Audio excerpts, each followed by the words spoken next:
The Lost Faith is a visually stunning Souls-like metroidvania with great atmosphere, pretty linear but fun exploration and spectacular boss fights. You play as Eric, a cursed hunter who embarks on a journey to cure his disease, but during his quest to find salvation, he uncovers many dark secrets and crosses paths with horrifying monsters and other nightmarish creatures. I really love the setting. It's dark fantasy mixed with a bit of horror, but it's not scary. It can be pretty violent though, especially some brutal finishers that sometimes can take like 5 seconds until you can play again. Thankfully, you are invincible during these finishers, otherwise there was no point in executing them. Without the finishers, the combat can still be pretty brutal, but it's also a lot of fun. You have many build opportunities, and while I went for a brawly build without hesitation, I like the variety that is at your disposal. I'm not only talking about your skill attributes, but also about all the different unlockable weapons you can find and upgrade with certain items. You can even go for like a mage build and perform some cool looking magic spells based on many different elements. So it invites you to try multiple playthroughs if you enjoyed the game. And I must say, I really enjoyed this game. It's pretty challenging and many boss fights can be a nightmare to overcome, but the gameplay is just really enjoyable and the world is very intriguing and also fun to explore. It's a very combat heavy Metroidvania, so the level design is a bit basic. And the same goes for your abilities, but the overall presentation and the great setting really managed to impress me. Every area is carefully crafted, and even though some of them have pretty annoying gimmicks, like falling icicles and slippery floors or floors covered in blood that limits your movement, I really enjoyed traversing through them and was curious to see if I would come across some new enemy types.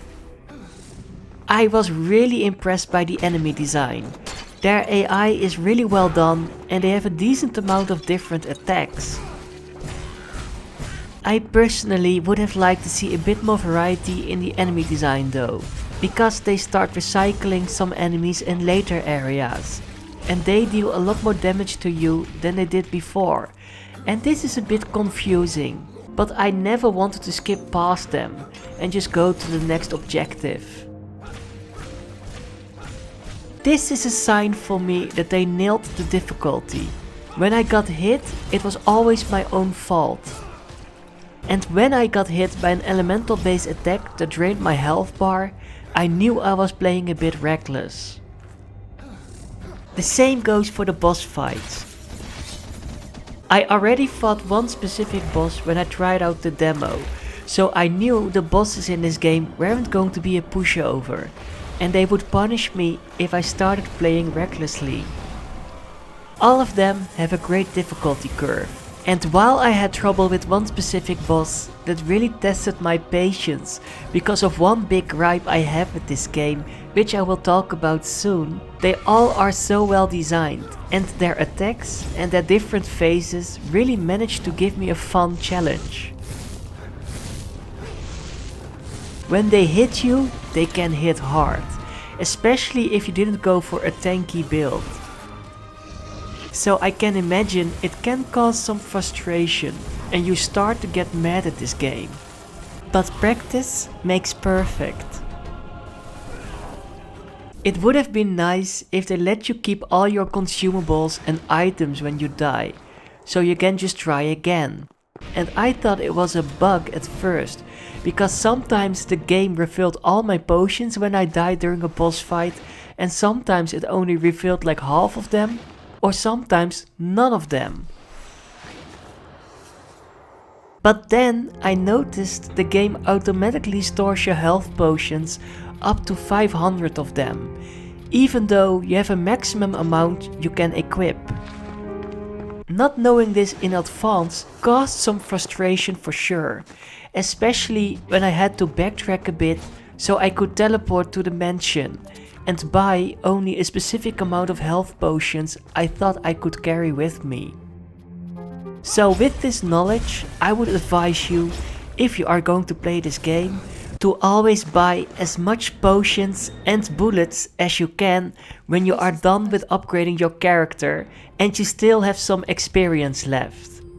I also would have loved to just be able to upgrade my character whenever I use a checkpoint or save point, but I understand the mansion functions as your main hub.